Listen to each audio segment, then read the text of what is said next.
सिद्धि स्वरूप बनने की सहज विधि। आज का टॉपिक है सिद्धि स्वरूप बनने की सहज विधि क्या है। डेट है आज की 1/3/1971 के बाबा के ये अव्यक्त महावाक्य है, जिसका सारांश बाबा ने दिया कि कोई भी प्रकार की अगर हमें आसक्ति है तो वहाँ ही माया आ सकती है, क्योंकि आसक्ति जहाँ होगी वहाँ माया अवश्य ही आएगी, प्रवेश करेगी अंदर। तो आसक्ति होने के कारण माया आ सकती है, अगर अनासक्त हो जाओ तो माया नहीं आ सकती है। जब आसक्ति खत्म हो जाती है तभी शक्ति स्वरूप बन सकते हो। अपनी देह में व संबंधों में, कोई भी पदार्थ में कहाँ भी अगर आसक्ति है तो माया भी आ सकती है और शक्ति रूप हम नहीं बन सकेंगे। इसलिए अटेंशन दिलाया बाबा ने बार बार कि किसी भी प्रकार की कोई भी आसक्ति बच्चों को नहीं रखनी है। अगर आसक्ति होगी तो सिद्धि स्वरूप हम नहीं बन पाएंगे, और सिद्धि स्वरूप बनना हमारे लिए बहुत ज़रूरी है, क्योंकि ज्ञान मार्ग में जो हम तपस्या कर रहे हैं, त्याग कर रहे हैं, टाइम दे रहे हैं, इसका भावार्थ और अर्थ ही यही है कि हमें सिद्धि स्वरूप बनना है। और सिद्धि हमारी तभी होगी जब हम हर आसक्ति से अपने आप को मुक्त कर देंगे। तो इसी पर बाबा ने आज बहुत ही सुंदर क्लास कराई है, तो सभी अटेंशन पूर्वक बाबा की मुरली को सुनेंगे। बाबा ने कहा, सभी मास्टर त्रिकालदर्शी बने हो। त्रिकालदर्शी बनने से कोई भी कार्य असफल नहीं होता है।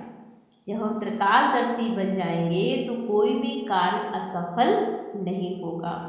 कोई भी कार्य करने के पहले अपने मास्टर त्रिकालदर्शी की स्थिति में स्थिर होकर कार्य के आदि मद अंत को जानकर कर्तव्य करने से सदैव ही सफलता मिलेगी, अर्थात सफलता मूर्त बन जाएंगे, वह संपूर्ण मूर्त बन जाएंगे। तो अभी जो गायन है कि योगियों को रिद्धि सिद्धि प्राप्त होती है, वह कौन सी सिद्धि है? संकल्प की सिद्धि। योगियों को कौन सी सिद्धि मिलती है? संकल्प की सिद्धि मिलती है। तो संकल्प सिद्धि अर्थात कर्तव्य की विधि, तो ये दोनों ही होने से जन्म सिद्ध अधिकार सहज ही हम बच्चे पा लेते हैं। संकल्प की सिद्धि कैसे आएगी मालूम है? संकल्पों की सिद्धि ना होने का कारण क्या है? क्योंकि अभी संकल्प व्यर्थ बहुत चलते हैं। अंडरलाइन करें इस पॉइंट को भी कि संकल्प बहुत व्यर्थ चलते हैं, इसलिए सिद्धि प्राप्त नहीं हो रही है। व्यर्थ संकल्प मिक्स होने से समर्थ नहीं बन सकते हो। जो संकल्प रचते हो उसकी सिद्धि नहीं होती है, तो व्यर्थ संकल्पों की सिद्धि तो हो नहीं सकती है। तो संकल्पों की सिद्धि प्राप्त करने के लिए मुख्य पुरुषार्थ यह है कि व्यर्थ संकल्प ना रचकर समर्थ संकल्पों की रचना करो। अगर सिद्धि स्वरूप बनना है तो व्यर्थ संकल्पों की रचना ना करके समर्थ संकल्पों की रचना करो। समझा? रचना ज़्यादा रचते हो इसलिए पूरी पालना कर उन्हों को काम में लगाना यह नहीं कर सकते हो। जैसे लौकिक रचना भी अगर अधिक रची जाती है तो उनको लायक नहीं बना सकते। दुनिया में अगर किसी के बहुत सारे बच्चे होंगे तो फिर उन बच्चों को आप एक सही तरह से सही गाइडेंस नहीं दे पाते हो, क्योंकि बहुत सारे लोगों पे ध्यान हो जाता है। तो जितने कम होंगे उतना हम लोगों पर ज़्यादा बच्चों पे ध्यान दे सकते हैं, उनका पालन पोषण अच्छी तरह कर सकते हैं। तो ऐसे ही बाबा कहते हैं जब बहुत सारी आप रचना रच लेते हो संकल्पों की, तो फिर उसकी पालना आपसे खुद ही नहीं होती है। आप खुद ही परेशान हो जाते हो कि हम कैसे जूझ रहे, मतलब निपटे इन प्रॉब्लम से जूझते रहते हो। और इसी रीति से संकल्पों की जो स्थापना करते हो वह बहुत अधिक करते हो। संकल्पों की रचना जितनी कम होगी उतनी पावरफुल होगी, जितनी रचना कम होगी उतनी ही पावरफुल होगी। जितनी रचना ज़्यादा उतनी ही शक्तिहीन रचना होती है। तो संकल्पों की सिद्धि प्राप्त करने के लिए पुरुषार्थ करना ही पड़े। व्यर्थ रचना बंद करो, नहीं तो आजकल व्यर्थ रचना कर उसकी पालना में समय बहुत वेस्ट करते हो। यार संकल्पों की जब रचना कर लेते हो फिर उसकी पालना करने में अपना समय बहुत ज़्यादा गंवाते हो। तो संकल्पों की सिद्धि और कर्मों की सफलता कम होती है। कर्मों में सफलता की युक्ति है मास्टर त्रिकालदर्शी बनना है। नहीं, प्राप्ति कब होगी? जब हम मास्टर त्रिकालदर्शी बन जाएंगे। कर्म करने से पहले आदि मध्य और अंत को जानकर कर्म करो, ना कि कर्म करने के बाद अंत में परिणाम को देखकर फिर सोचो ये क्या हो गया। इसीलिए कहते हैं ना, जो भी कर्म करो पहले करने से पहले सोचो। लेकिन कुछ बच्चे करने से पहले नहीं सोचते हैं, हो जाने के बाद सोचते हैं। इसलिए संपूर्ण बनने के लिए इन दो बातों का बच्चों को ध्यान रखना है कि जो भी करेंगे पहले सोचेंगे और फिर करेंगे। ये प्रवृत्ति वाला ग्रुप है, तो प्रवृत्ति में रहते इन दोनों बातों का ध्यान देने से सर्विसेबल बन जाएंगे। सर्विस सिर्फ मुख से नहीं होती, लेकिन श्रेष्ठ कर्मों द्वारा भी सर्विस हम बच्चे कर सकते हैं, क्योंकि ब्राह्मणों के तो हर कदम में पदम है। हमारे बोलने में भी सेवा है, हमारे देखने में भी सेवा है, हमारे हर एक्टिविटीज़ में ब्राह्मणों की सेवा ही समाई हुई है। तो बहुत अटेंशन पूर्वक हमें हर कर्म करना है। सर्विस सिर्फ मुख से नहीं होती, लेकिन श्रेष्ठ कर्मों द्वारा भी सर्विस करेंगे। ये जो ग्रुप आया है, अपने को सर्विसेबल ग्रुप समझते हो, इस ग्रुप में जो अपने को सर्विसेबल समझते हैं वह हाथ उठाएं। अब जिन्होंने सर्विसेबल में हाथ उठाया है वह सर्विस में समय निकालकर मददगार बन सकते हैं। माताओं की मदद से बहुत नाम वाला हो सकता है। जितने आए हैं उतने सभी हैंड सर्विस में मददगार बन जाएं तो बहुत जल्दी नाम वाला कर सकते हैं। अगर सारे बच्चे मिलकर एक हो जाएं तो बाबा का नाम वाला बहुत जल्दी हो जाए, क्योंकि युगल मूर्त बन चलने वाले हो ना, इसलिए ऐसे युगल सर्विस में बहुत अपना शो कर सकते हैं। और आप सब तो भाई बहन लगभग ही मुझे लगता कि आप सब युगल ही हैं इसमें सुनने वाले। तो बाबा ने कहा कि आप बच्चे तो बहुत कमाल कर सकते हैं, क्योंकि युगल अर्थात घर गृहस्थ में रहकर दोनों पहियों को साथ लेकर जीवन की यात्रा का शुरुआत करना। तो बाबा ने कहा आप सो कर सकते हो, ऐसे कर्तव्य करके दिखाओ जो आपके कर्तव्य हर आत्मा को आपकी तरफ आकर्षित करें। माताओं का ग्रुप सो भी ऐसी माताएं हो जो कि युगल रूप में चल रही हैं, उनको समय निकालना सहज हो सकता। अभी भी समय निकाल कर आई हो ना, अभी भी आपके पीछे प्रवृत्ति चल रही होगी ना। जैसे ये बात जरूरी समझकर बंधनों को हल्का कर पहुंच गई हो, ऐसे ही समय प्रति समय अपनी प्रवृत्ति के भी बंधनों को हल्का कर सर्विस में जितनी मददगार बनती जाएंगी उतना ही यह हिसाब किताब जल्दी चुकतू होगा। तो माताओं को ऐसे मददगार बनने में ही अपनी उन्नति का साधन समझना चाहिए। सुनना और सुनाना दोनों ही अनुभव करना चाहिए, क्योंकि सुनना भी है और औरों को सुनाना भी है।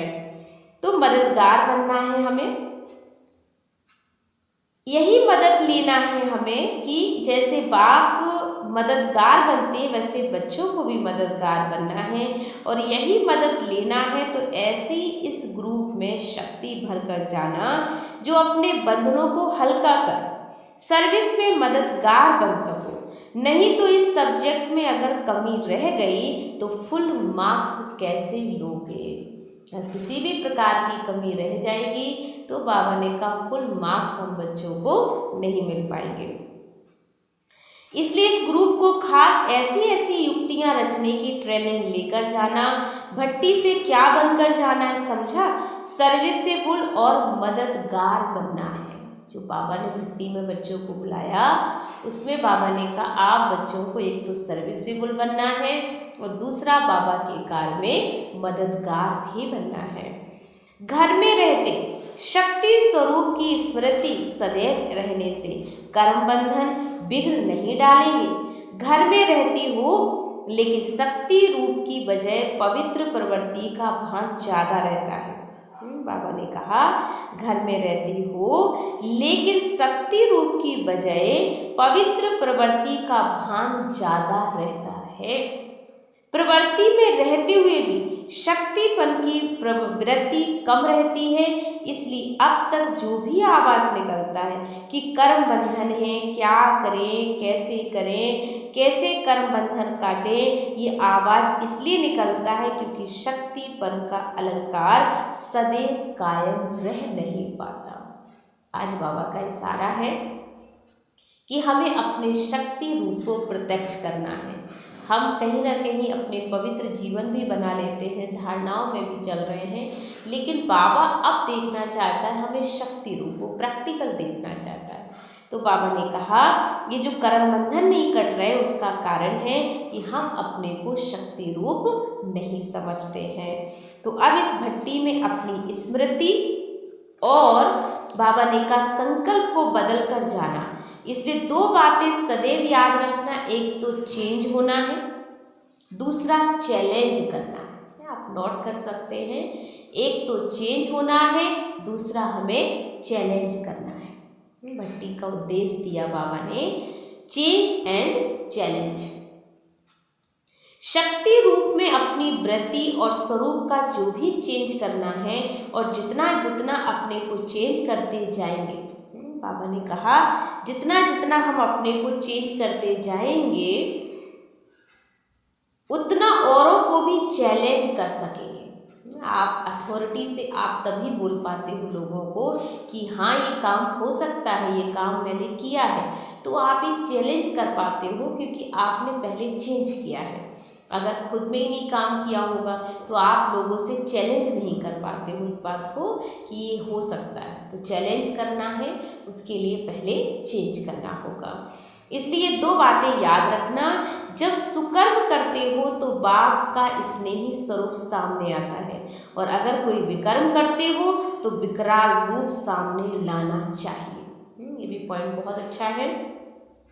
जब बाबा ने कहा सुकर्म करते हो माने अच्छे कर्म करते हो तो उस समय अपना स्नेही रूप सामने लाओ, और जब कोई विकर्म करते हो माने बाबा का स्नेही रूप सामने देखना है, और जब कोई विकर्म करते हो तो विकराल रूप को सामने लाना।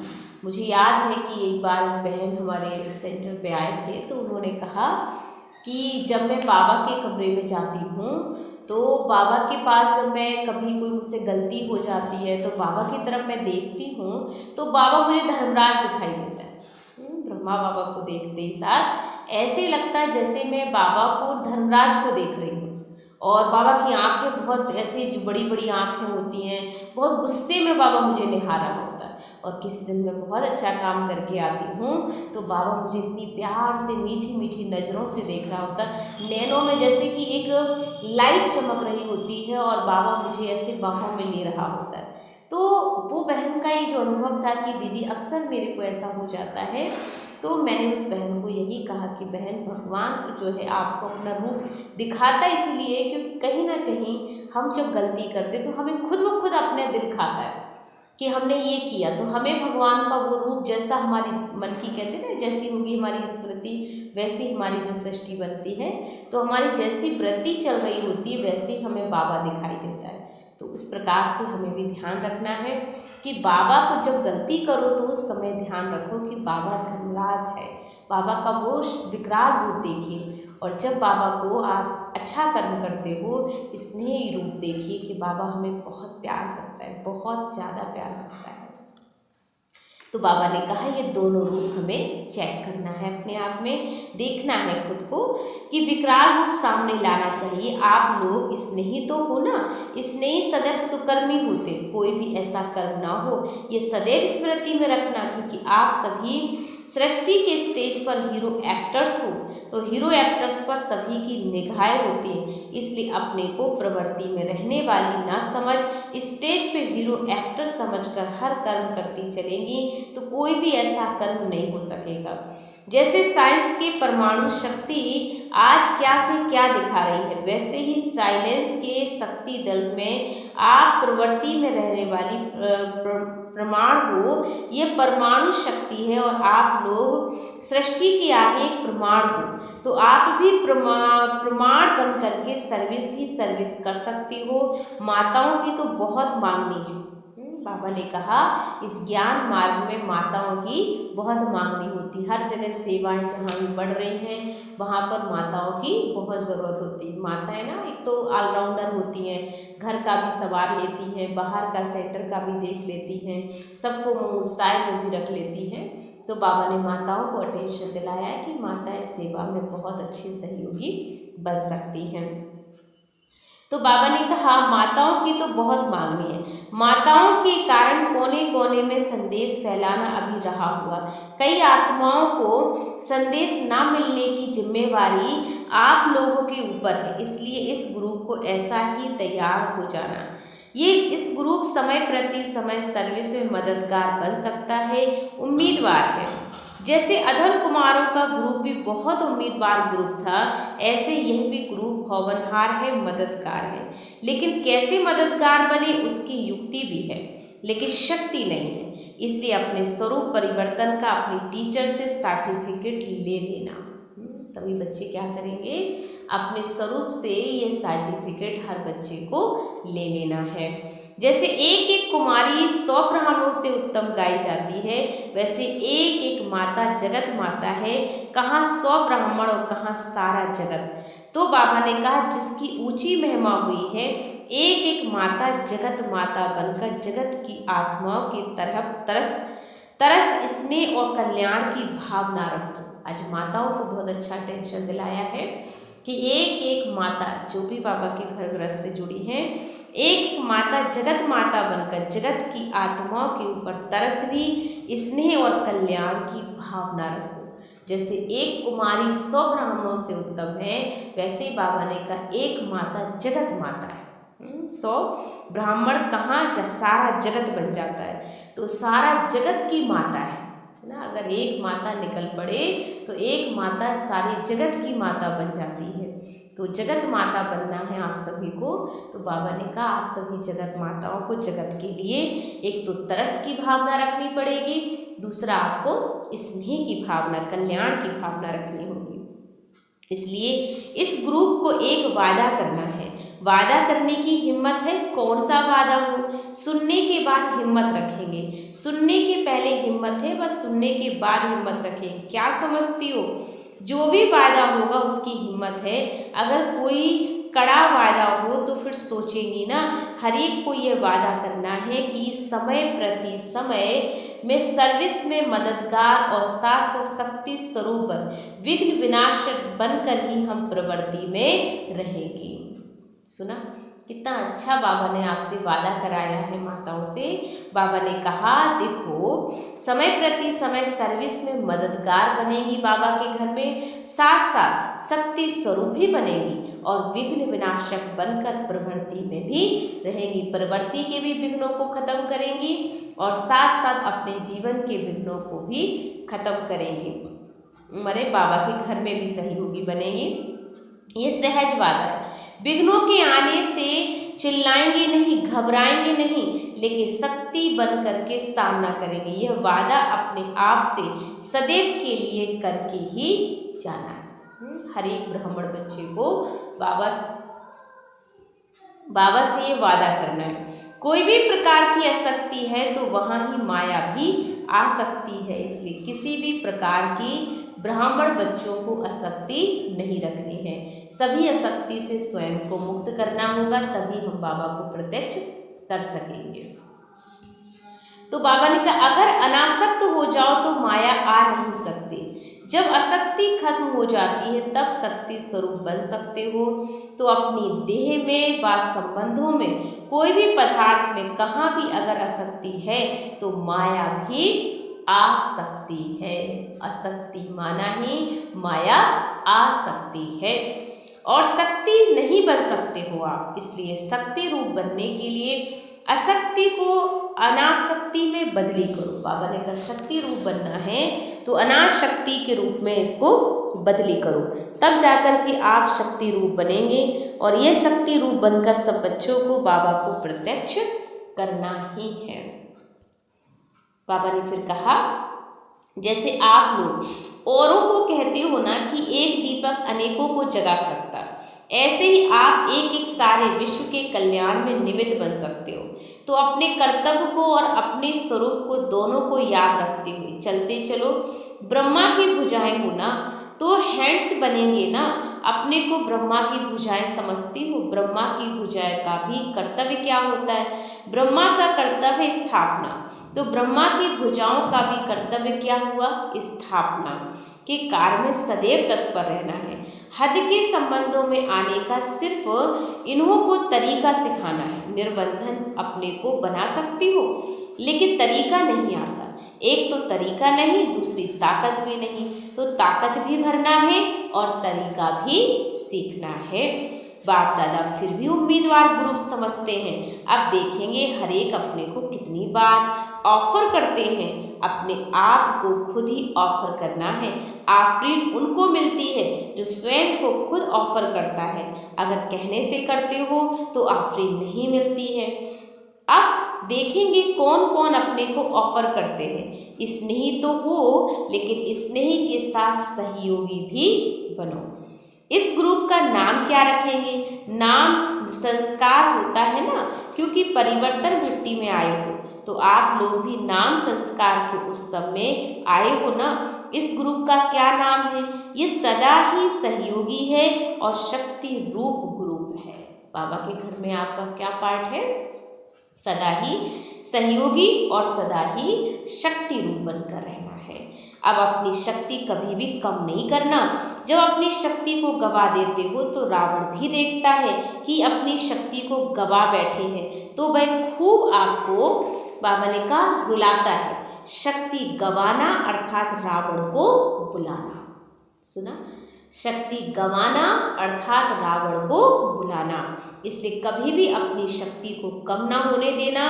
जमा करना सीखो। भविष्य 21 जन्मों के लिए शक्ति को जमा करना है, तो अभी से जमा करेंगे तो जमा होगा। इसलिए सदैव यही सोचो कि जमा कितना किया है। बाबा के घर में जब से जुड़े हैं तब से हमने कितना जमा किया है, इस बात का हमें बहुत बहुत अटेंशन रखना है। तो ये थे बाबा के आज सिद्धि स्वरूप बनने के महावाक्य जो हमने सुने। और इन सिद्धि स्वरूप बनने में बाबा ने खास माताओं के प्रति भी अटेंशन दिलाया कि माताओं को स्नेही रूप तो बनना है, लेकिन संहारी शक्ति रूप भी बनना है, क्योंकि आने वाले टाइम में अब शक्ति रूप की ज़्यादा आवश्यकता है। दूसरा, बाबा ने माताओं को जगत माता के साथ जोड़ा कि एक कुमारी अगर 100 ब्राह्मण से उत्तम है तो एक माता जो है ना वो जगत माता बन जाती है। 100 ब्राह्मणों से भी ऊपर अर्थात जगत माता, जगत की माँ बन सकती है। और उसके लिए तरस भी रखना है और शुभ भावना भी रखनी है, तब जाकर विश्व का कल्याण हम बच्चे मिलकर कर सकते हैं। प्रवृत्ति को भी हमें अच्छा बनाना है। ऐसी बहुत सारी बातों पे सिद्धि रूप में बनने के लिए बाबा ने अटेंशन दिलाया। आसक्ति के लिए भी कहा कि हमें आसक्ति रखना अर्थात माया भी, आसक्ति किसी भी प्रकार की कोई अशक्ति हमें नहीं रखनी है। ओम शांति।